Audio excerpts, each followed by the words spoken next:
Tang Yang attended the bank's cocktail party with her department leaders and saw Lin Lang. She was dressed provocatively in a crop top, exuding confidence. Seeing Lin Lang warmly greeting Gan Yiming, Tang Yang felt worried and reminded her not to drink too much. Lin Lang stuck close to Gan Yiming at the cocktail party, who predictably pressured her into drinking too much. Noticing Lin's pale complexion, Tang Yang immediately helped her escape the situation. She told Lin Lang to head home and not worry about the rest of the event. Gan Yiming, who had his own unsavory intentions, was angered by Tang Yang thwarting his plans again. Seeing her on stage later to present an award, his frustration grew, and he couldn't resist calling her outside, claiming he needed to discuss work-related matters. With no one else around, he placed his lecherous hand on Tang Yang's shoulder, saying that the more outstanding a woman was, the stronger his desire to conquer her. Shi Yan also attended the party.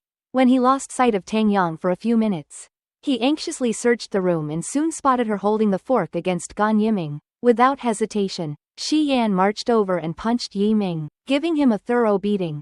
A bruised and battered Yiming limped out of the party. Her recent frustrations with Shi Yan evaporated.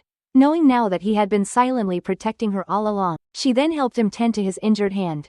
Although he always appeared tough on the outside, he was surprisingly vulnerable. Watching from a distance, Zhou Mo saw everything unfold. He went to help Yiming into a car and accompanied him home.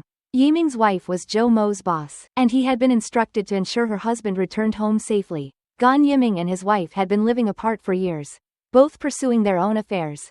They only put on a show of being together at necessary events. When his wife needed money, she would inform her husband, and he would find ways to secure loans for her company. This time, when his wife saw the bruises on his face, she immediately guessed that it had to do with another woman. She warned him not to go too far lest he someday meet his downfall at the hands of a woman. However, Yiming just smirked and reminded her to be content. He hinted that all the loans he had arranged for her over the years were illegal, and if they were ever uncovered, the consequences would be devastating. So, for now, they should enjoy life while they can. Shi Yan prepared to confess his feelings to Tang Yang, but his phone rang just as he was about to. His mother asked him to return home to help with something. Around the same time, Tang Yang's mother called, so both had to rush back. Shi Yan and his mother went together to Tang Yang's home. Throughout the visit, he repeatedly tried to pick up where they had left off at the party, but something always interrupted him. On the way home after dropping off his mother, he decided to find Tang Yang and finally tell her how he felt. They walked around the neighborhood, catching up on each other's lives. He revealed that he started his food review business because of Tang Yang. She always brought him delicious food when they were younger, whether it was hot pot, skewers, or instant noodles they cooked together. After graduating, he noticed how far apart they had become. Tang Yang pursued her master's and later her PhD while he remained in their hometown. Shi Yan hoped she would return one day, so he started exploring local food spots, filming them, and ensuring everything was perfect.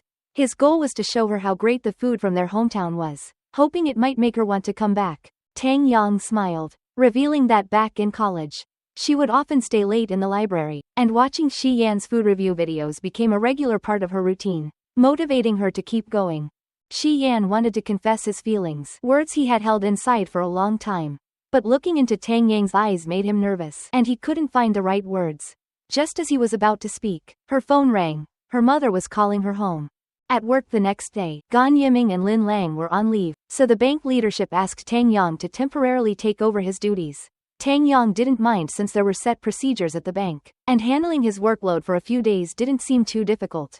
However, Gan Yiming had his plans. A company called Qing Lai was seeking a significant loan, but based on experience, they didn't meet the requirements. Still, because of the company owner's connections, the bank had previously taken risks and approved their loans.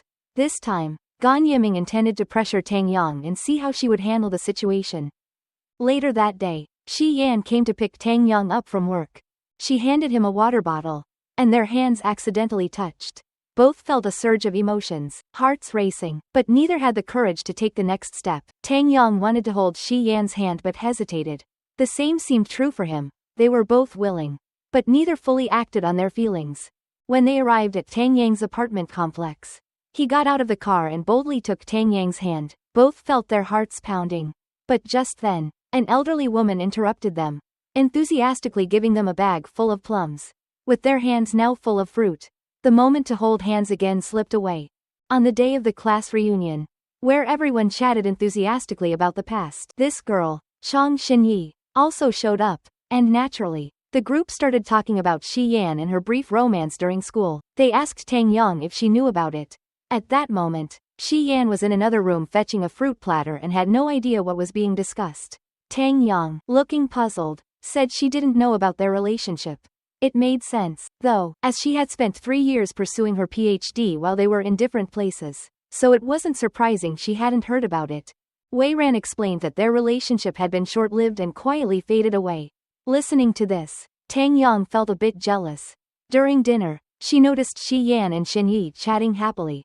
Leaving her feeling sidelined, she grew increasingly upset and began drinking beer. One can after another. Xinyi and Tang Yang were completely different types of people. Tang Yang was straightforward and usually dressed in a more androgynous style, while Xinyi was gentle and feminine, with flowing long hair and a ladylike wardrobe. She figured it probably wasn't meant to be if she and Shi Yan had been such close friends for so many years and hadn't gotten together by now. So, she decided to take the high road and let things play out, even going so far as to suggest she would ride in Wei Ran's car and let Shi Yan drive Xinyi home. The atmosphere turned slightly awkward. As the car arrived, Shi Yan asked the driver to drop Xinyi off at her hotel and then headed back to find Tang Yang.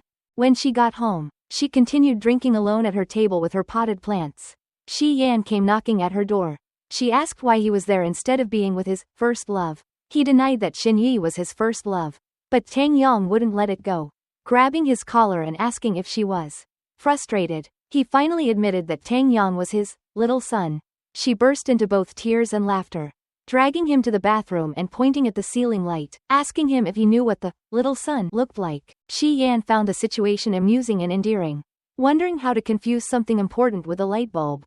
That night, she rambled on for a long time, asking if his first kiss had been with Xinyi and alternating between crying and making a fuss. She even asked Shi Yan to kiss her, but she fell asleep just as things were about to escalate. Nothing happened that night. She slept on the sofa, and he stayed nearby on the floor. In the morning, she woke to the smell of breakfast, finding that Shi Yan had already made a meal.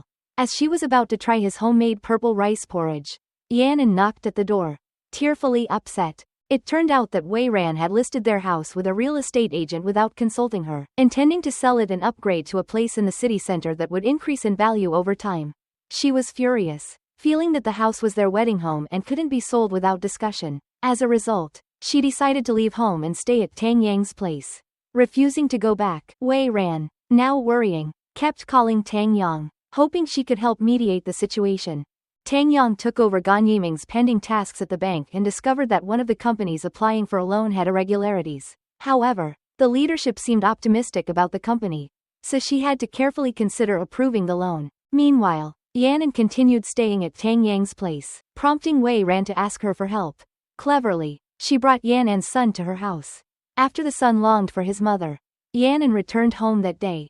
Xinyi called Tang Yang to arrange a meeting, piquing Tang Yang's curiosity. During their conversation, Xinyi hoped that Tang Yang could persuade Shi Yan to make his company public soon. Tang Yang admitted that she never interfered with his work matters. She added that Yishou was doing very well under Shi Yan's leadership, with few missteps, so she wouldn't interfere in his business decisions. Through this close interaction, Xinyi realized how outstanding Tang Yang was, understanding why Shi Yan was so attached to her and why he avoided other women. The next day, she called him to let him know she was leaving and told him to contact her when he plans to take the company public. She also encouraged him to confess to Tang Yang soon, warning that such an exceptional woman might be snatched away if he didn't act quickly. Thanks to her understanding, Shi Yan shyly replied that he was already in a serious relationship with Tang Yang. He then found a scenic guest house and called Tang Yang to invite her on a weekend hiking trip. Friday soon arrived, the day they had planned for their getaway. That morning, Tang Yang replied to his WeChat message but suddenly went silent.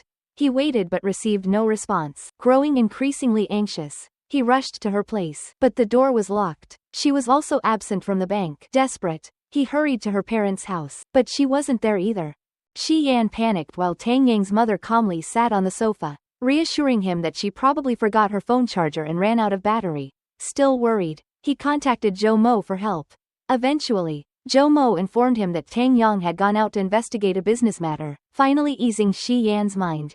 Meanwhile, Wei Ran returned from his business trip, expecting that his wife's anger would have cooled after a couple of days apart. However, To his shock, Yanan had packed up all his personal belongings and told him to take his things and leave. He began to panic because they had already put a deposit on a new house, and if they didn't sell the old one soon, they'd be stuck. Shi Yan thought that Wei Ran had taken a huge risk by acting first and dealing with the consequences later, and it was no surprise he was now being punished. Finally, Tang Yang called Shi Yan, who was so excited that he immediately left the office.